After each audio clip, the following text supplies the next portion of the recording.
Assalamualaikum warahmatullahi wabarakatuh.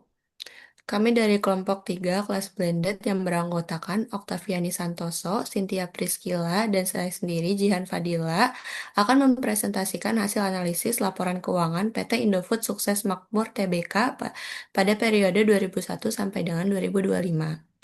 Pada presentasi ini, kami akan membahas tiga bagian utama, yaitu Company Overview, analisis laporan keuangan yang terdiri dari analisis horizontal, analisis vertikal, dan analisis rasio.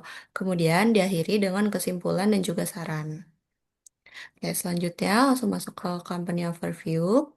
PT Indofood Sukses Makmur Tbk merupakan salah satu perusahaan makanan dan minuman terbesar di bisnis seperti mie instan, produk dairy, makanan ringan, penyedap makanan, nutrisi, minuman, dan kemasan.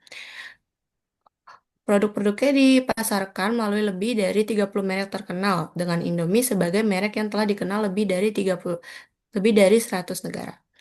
Untuk mendukung operasionalnya, perusahaan memiliki lebih dari 60 pabrik di Indonesia dan lebih dari 20 fasilitas produksi di luar negeri. Hal ini menunjukkan bahwa Indofood memiliki jaringan produksi dan distribusi yang sangat luas, sehingga mampu memenuhi permintaan pasar domestik maupun internasional. Selanjutnya, kami akan menjelaskan hasil analisis horizontal yang akan dijelaskan oleh rekan saya, Oktaviani Santoso. Baik, pertama adalah analisis horizontal pada penjualan bersih atau net sales. Hasil analisis menunjukkan bahwa penjualan bersih mengalami pertumbuhan yang konsisten setiap tahun. Dibandingkan tahun dasar 2021, penjualan meningkat sebesar 14,07% pada tahun 2022 dan terus bertambah hingga mencapai 31,77% pada tahun 2025. Hal ini menunjukkan bahwa perusahaan berhasil memperluas pasar dan meningkatkan volume penjualannya secara berkelanjutan.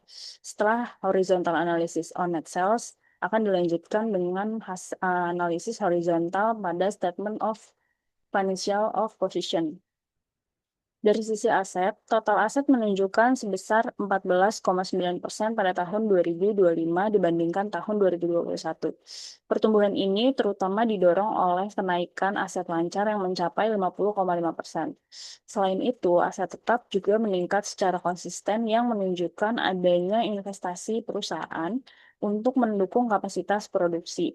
Dari sisi ekuitas, total ekuitas meningkat hingga 34,1%. Peningkatan ini terutama berasal dari saldo laba yang terus bertambah. Artinya perusahaan mampu membiayai pertumbuhan usahanya menggunakan laba yang dihasilkan sendiri tanpa menerbitkan saham baru. Sementara itu, total liabilitas justru menurun sebesar 1,9%. Penurunan kewajiban jangka pendek menunjukkan kondisi likuiditas perusahaan yang semakin baik dan risiko gagal bayar menjadi lebih rendah. Lalu setelah itu ada analisis horizontal dari laporan laba rugi. Penjualan bersih terus meningkat, tetapi beban pokok penjualan juga mengalami kenaikan. Walaupun demikian, perusahaan tetap mampu menjaga laba kotor dan meningkatkan laba usaha melalui efisiensi biaya operasional. Laba usaha meningkat hingga 42,68% pada tahun 2025. Setelah sempat mengalami penurunan laba bersih pada tahun 2022 akibat tingginya beban keuangan, perusahaan berhasil melakukan pemulihan hingga laba bersih meningkat menjadi 35,95% dibandingkan pada tahun dasar yaitu 2021. Hal ini menunjukkan bahwa kemampuan operasional perusahaan semakin baik dan efisien. Lalu selanjutnya kami akan membahas mengenai analisis vertikal yang akan dibantu jelaskan oleh rekan saya Jihan Fadila.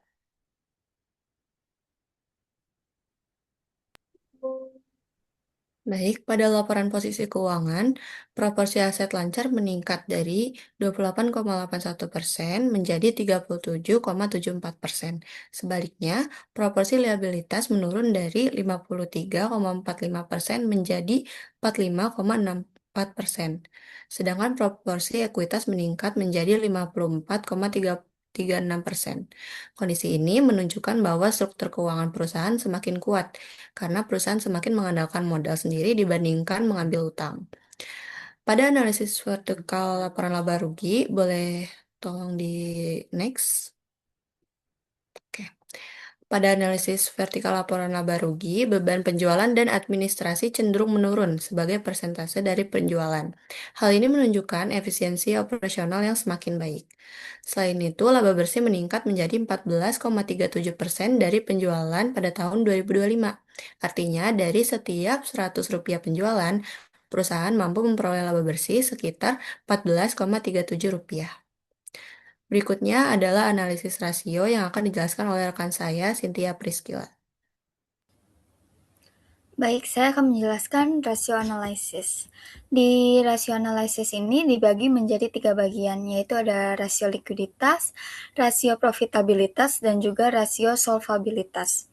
Yang pertama, kita akan membahas rasio likuiditas.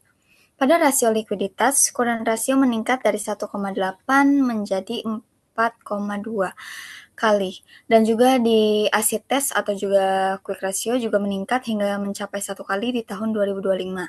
Hal ini menunjukkan bahwa perusahaan memiliki kemampuan yang semakin dalam dan semakin baik dalam memenuhi kewajiban jangka pendek. Boleh di next? Dan di sini yaitu pada rasio probabilitas. Profit margin, return on assets, return on equity, dan juga earning per share menunjukkan tren yang positif. Hal ini berarti perusahaan semakin efektif dalam menghasilkan laba dari segi aset maupun modal yang dimiliki.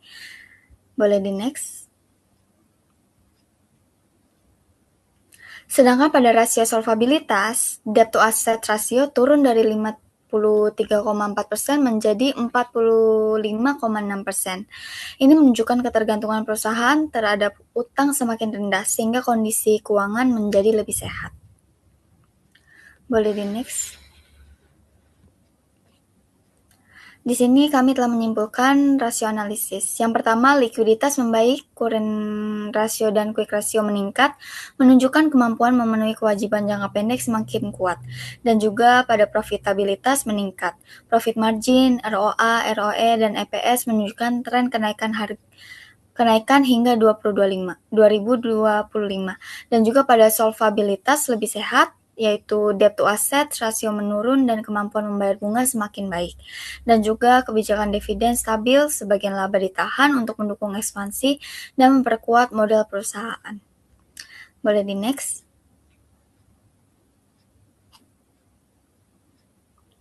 Di sini kami telah memberikan kesimpulan dan juga saran. Kesimpulannya yaitu PT Indofood Sukses Makmur Tbk menunjukkan kinerja keuangan yang semakin sehat selama periode 2021 sampai dengan 2025. Peningkatan penjualan dan ekuitas yang diikuti penurunan liabilitas memperkuat struktur keuangan perusahaan. Selain itu, rasio likuiditas, profitabilitas, dan juga solvabilitas yang terus membaik menunjukkan perusahaan mampu menghasilkan laba, memenuhi kewajiban, dan mempertahankan pertumbuhan yang berkelanjutan. Dan saran kami adalah mempertahankan efisiensi biaya untuk menjaga pertumbuhan laba, tetap terus mengoptimalkan pengelolaan persediaan dan modal kerja, dan juga tetap menjaga struktur permodalan yang sehat, serta kebijakan dividen yang seimbang. Dan yang terakhir sarannya adalah terus berinovasi dan memperluas pasar untuk mendukung pertumbuhan jangka pendek. Demikian presentasi dari kelompok kami. Apabila ada salah kata dan ada kurang lebihnya, mohon dimaafkan. Terima kasih atas perhatiannya.